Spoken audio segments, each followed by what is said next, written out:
Olá, galera, tudo certinho? Aqui é a professora Lívia Couto, de Língua Portuguesa, e hoje nós vamos ver um pouquinho sobre os estudos dos substantivos, tá? Substantivo é a classe gramatical, é a primeira classe que nós estudamos dentro do arcabouço lá da morfologia, e o substantivo é uma classe muito importante. Eu costumo dizer aos meus alunos que quem domina o substantivo não tem muitas dificuldades de aprender sintaxe lá na frente, porque quando a gente vai para a sintaxe, que é o outro bloco, né? Eu digo que a língua portuguesa é dividida por caixinhas, eu tenho a fonética, a fonologia, a morfologia, a sintaxe, a semântica, né? Quando eu saio da morfologia e eu vou para a sintaxe, eu preciso chegar lá na sintaxe com uma relação boa de morfologia. Eu tenho que entender que para que eu tenha um núcleo de um sujeito, por exemplo, esse núcleo só pode ser um substantivo. Então, como é que eu vou aprender mais na frente o que é a sintaxe se eu não dominei, né, de maneira apropriada a morfologia? Então, hoje a gente vai dar o pontapé aí em relação à morfologia e eu pretendo falar um pouco sobre as classificações dessa classe gramatical que é tão importante para a língua portuguesa e para o nosso conhecimento, tá bom? O substantivo, como a primeira classe gramatical, que nós vamos ver, ele se divide em classificações de flexões também. Então, eu tenho aí a flexão de gênero, a flexão de número e a flexão de grau. O que essas flexões indicam? Vamos lá. A primeira flexão, que é a flexão de gênero, é aquela relação que nós já conhecemos, o que é o feminino e o masculino. Então, por exemplo, eu tenho a médica e eu tenho o médico. A médica é voltado para o gênero feminino, com a terminação lá da desinência A, enquanto eu tenho o médico, que já referencia o gênero masculino, com a terminação da desinência O, que indica aí uma pessoa do sexo masculino.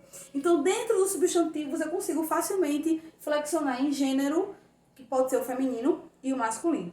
A segunda flexão é a flexão de número, é a ideia de pluralizar a palavra. Por exemplo, eu tenho um piloto, que está no singular, mas eu tenho os pilotos, que vem aí no plural. Ou seja, dentro da minha flexão de número, eu consigo quantificar, né, a quantidade de substantivos dentro do processo do que seria singular e do que seria plural. E dentro também das flexões dos substantivos eu tenho a flexão de grau, que eu não vou falar nesse vídeo, mas eu falei no vídeo de semana passada. Então, dá uma olhadinha no canal que vocês vão ver a flexão de grau dos substantivos e também dos adjetivos, foi o assunto da semana passada. Então, vamos lá para os substantivos.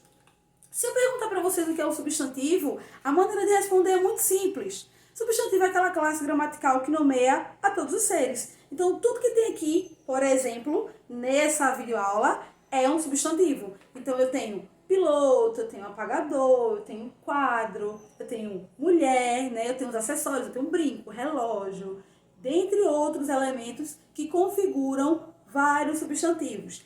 E dentro dessa classificação dos substantivos, dessa conceituação dos substantivos, eu tenho mais 9 subclassificações. Ou seja, não é porque quadro é um quadro que é apenas substantivo. Eu tenho que saber que tipo de substantivo é um quadro. Então, eu tenho substantivo comum, eu tenho próprio, simples, composto, primitivo, derivado, concreto, abstrato e o coletivo. Então, vamos lá com calma, um a um, né? É uma aula que eu pretendo não me estender tanto, mas eu pretendo também explicar bem direitinho o que seria cada uma dessas classificações. A primeira classificação que nós vamos ver aqui é o substantivo comum. O que seria um substantivo comum? É aquele que designa seres da mesma espécie, ou seja, eu tenho aqui, por exemplo, um apagador, que é um substantivo comum. Tem vários apagadores aí no mundo e designam um ser de uma espécie onde tem várias outras espécies semelhantes a essa. Então, o que seria substantivo comum? O apagador, o quadro, o piloto, né, a cadeira, a geladeira, a lâmina de barbear, por exemplo, dentre outros e outras características e objetos que entram dentro do que seria um substantivo comum. É aquilo que tem de várias maneiras e de várias formas o substantivo comum. O segundo substantivo que nós temos, a segunda classificação, é o substantivo próprio.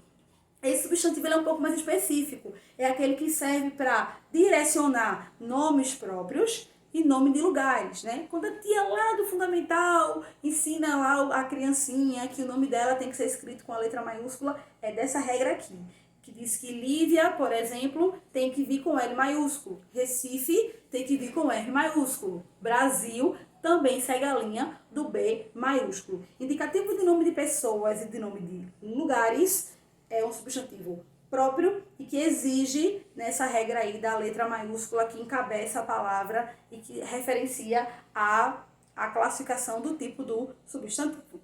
Massa?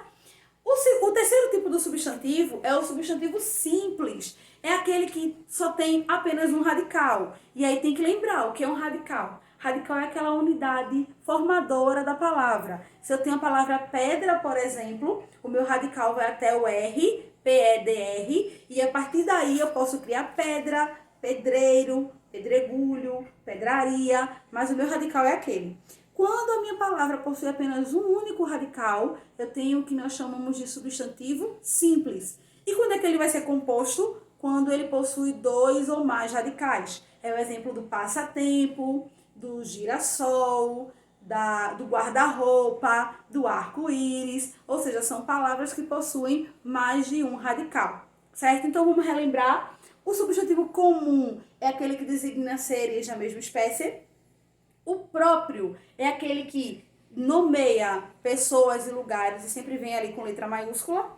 O simples é quando eu só tenho um único radical. E o composto é quando eu tenho dois radicais ou mais.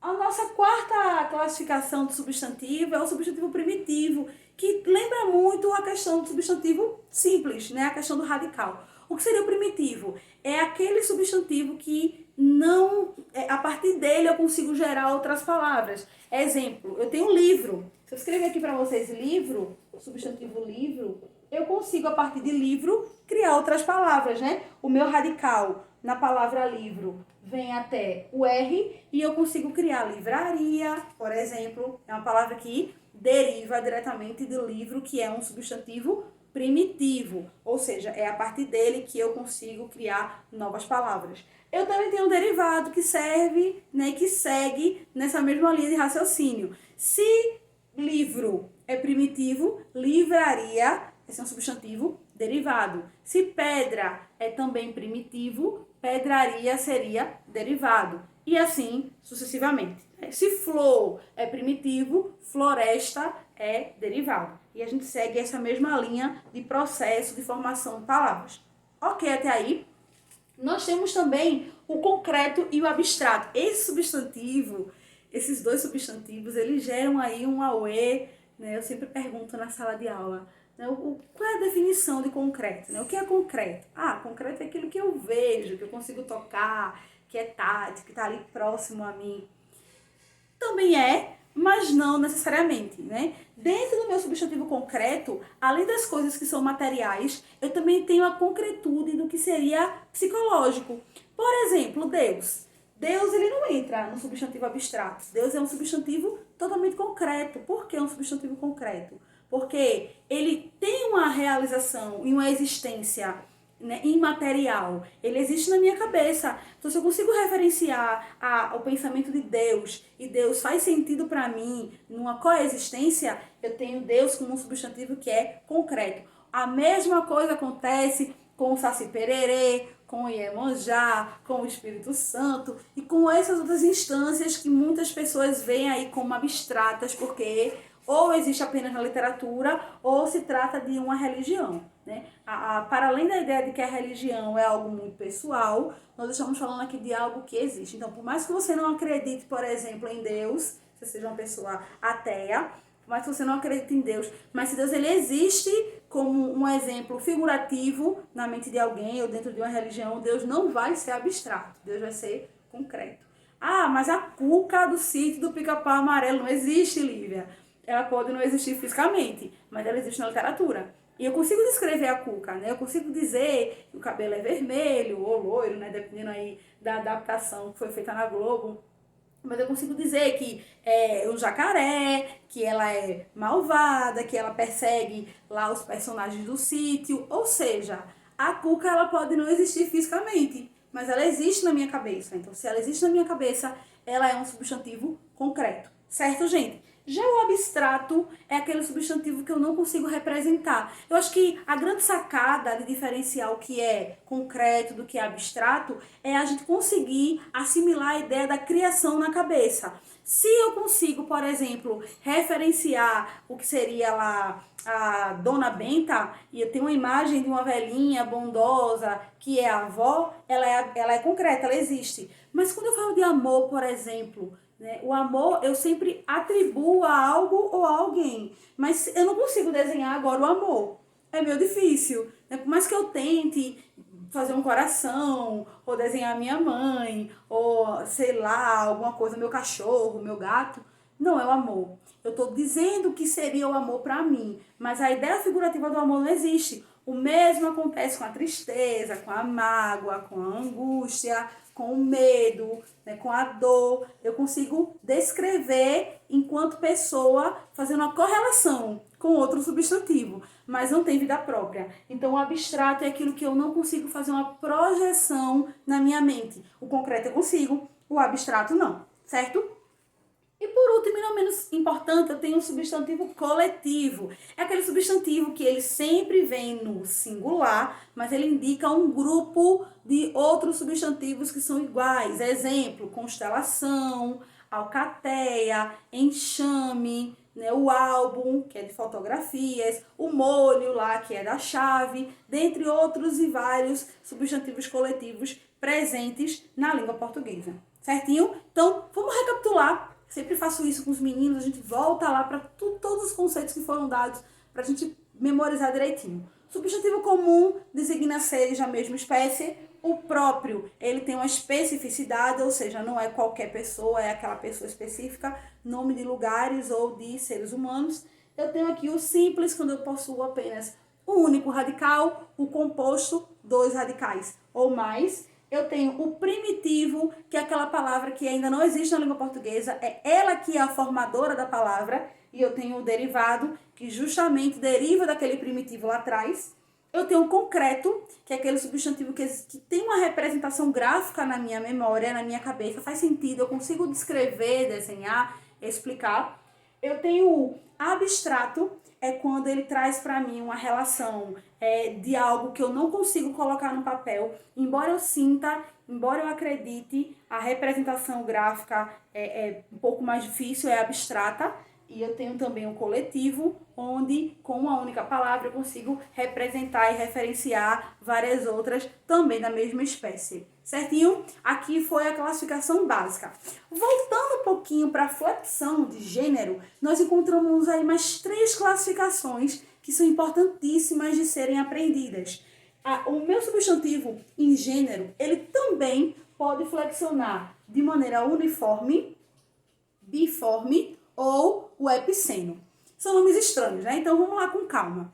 Uni vem de único, e um só. Então, quando eu tenho uma palavra que é uniforme, eu estou querendo dizer que ela possui apenas uma única forma. Enquanto o bi, que é um prefixo que quer dizer dois, indica que não tem uma forma só, eu posso ter mais de uma. Então vamos começar aqui com o uniforme. O uniforme é quando eu só tenho um único substantivo para os dois gêneros. É só aquele. Eu tenho ali que identificar. Um exemplo muito fácil, dentista. Eu não tenho a dentista e o dentista. Eu tenho dentista, a dentista, a mulher, e eu tenho o dentista, o homem. E é aqui que ele vai entrar. Dentro dos uniformes, eu tenho o que seria o sobre comum e o comum de dois gêneros. O que seria o sobre comum? Primeiro, é aquele que ele só precisa de um artigo, um único artigo. É aquele que só precisa de um único substantivo e vale para o sexo feminino e o sexo masculino. Exemplo, a criança.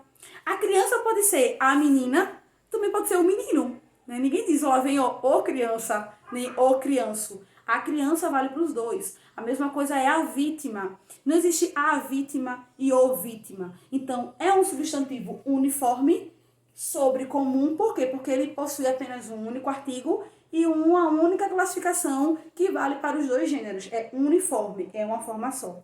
Mas eu também tenho aquele substantivo que é o comum de dois gêneros. Como é que funciona?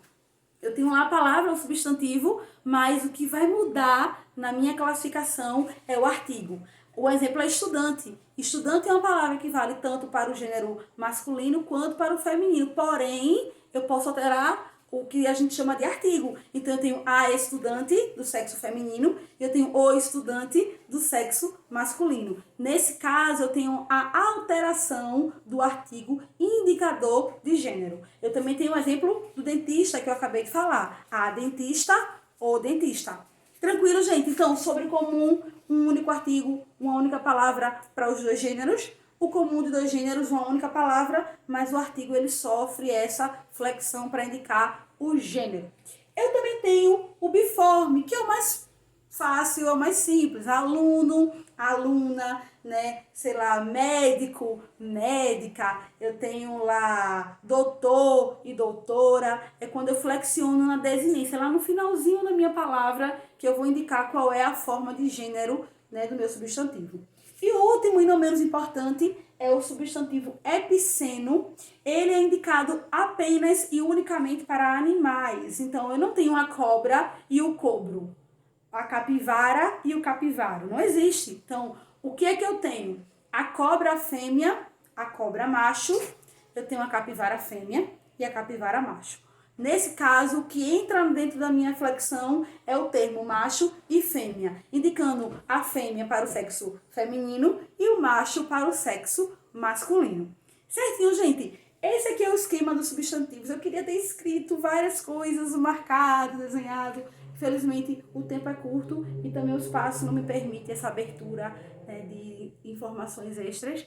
Mas eu espero que tenha ficado claro para vocês. Qualquer dúvida, estou aqui pronta para tirá-las, né, para ajudá-los nesse processo aí de quarentena, onde cada um está na sua casinha, mas o ensino ele não pode parar, tá certo? Então, estudem os substantivos, é importantíssimo aprender essa classe gramatical linda, maravilhosa, e é isso. Cheiro grande para vocês e até a próxima. Tchau, tchau.